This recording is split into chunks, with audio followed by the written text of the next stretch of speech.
is as Common Spirit Health. We make the healing presence of God known in our world by improving the health of the people we serve, especially those who are vulnerable, while we advance social justice for all. The root of that we really try to focus on is making the healing presence of God known in our world. And I think we are all gathered here today to talk about that and see it manifest in particularly a patient that had a very significant issue, concern, and then also a very significant outcome. The date was June 16th of this year, 2024, and we're in Tomball, Texas at the Box residence. Mr. Box was working outside around 4 o'clock in June, in the heat, of course. We're in Texas, it was a little warm out there. And he started feeling unwell, had a headache, feeling nauseous, came inside. We've all been there.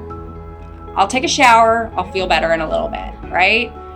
Unfortunately, that was not the case. He went up to take a shower, came out, and collapsed. Full cardiac arrest. Of course, his lovely wife, April Box, was home with him, and she was able to begin CPR and contact 911. Finding my husband on the floor was terrifying.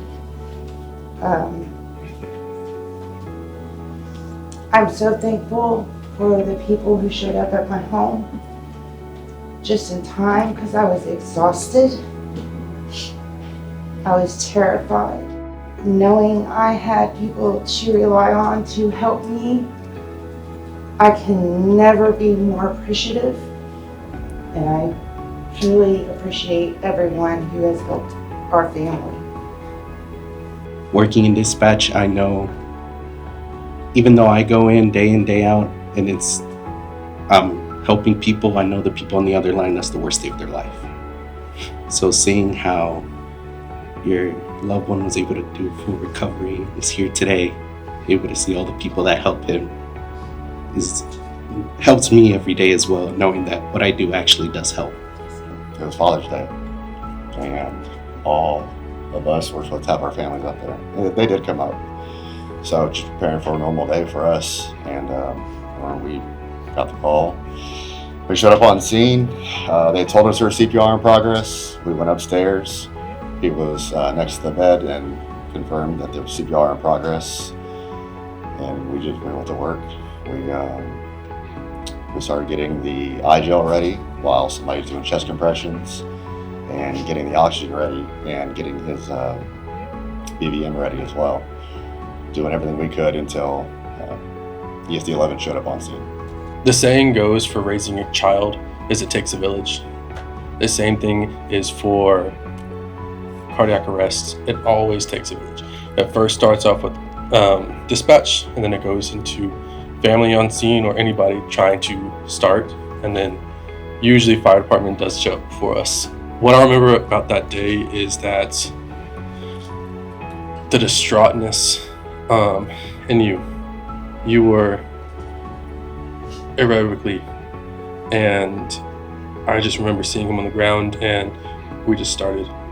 He was pulseless, apneic. He was not anywhere close. Unfortunately, CPR had been started and we went to work. The staff here did excellent jobs, and it really started off with you starting. Thank you. I'd like to say the only reason we can do what we do is because folks in the field do a stellar job to make sure that the patient continues to circulate that blood in their body until they can get to us. So it's those stellar ACLS protocols that they have available to them in the field that ultimately gets the patient to us so that we can continue that stabilizing care. When the patient arrived to our ER, he was still pulseless, and I think maybe on the first or second pulse check, obtained ROSC, which is a return of spontaneous circulations, which means that at that point your heart was wanting to beat on its own.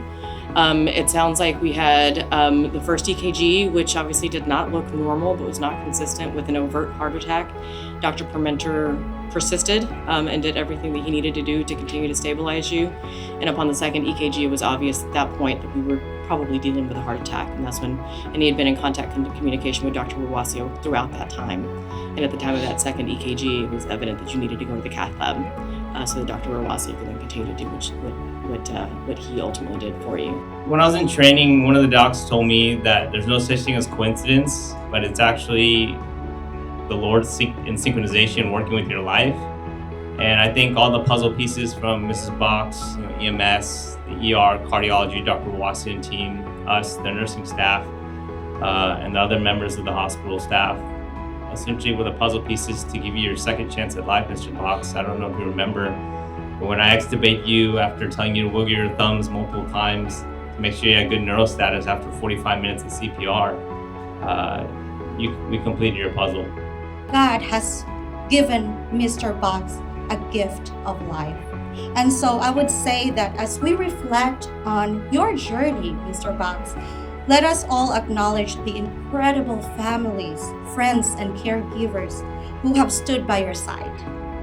Your love and support have been instrumental in this journey and demonstrating the power of community and connection in healing. And to everyone here today, let this gathering be a reminder of the strength we possess, the hope we can share, and the lives we can touch. Your stories inspires us to continue our work with passion and dedication, knowing that every life we touch is an opportunity to make a difference. I want to thank Jerry and his staff and everybody who's came up here and spoke today. It's a debt that can never be repaid. Y'all all had to help in saving my life. And it didn't just affect me, it affects all my family. What y'all do makes a difference.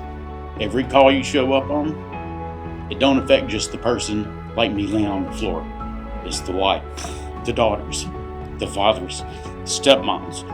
It makes a huge difference. And for me to be able to stand here in front of y'all and tell y'all how thankful I am is amazing for me and my family. And hope God blesses y'all, keeps y'all safe. Keep doing what you do.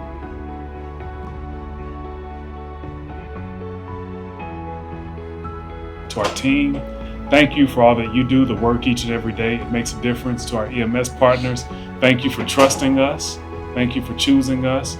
This hospital has exceptional outcomes, and the way we extend our ministry is through you believing in us and knowing and having confidence in what our teams can do. And certainly it's no secret what God can do, and we are thankful for that.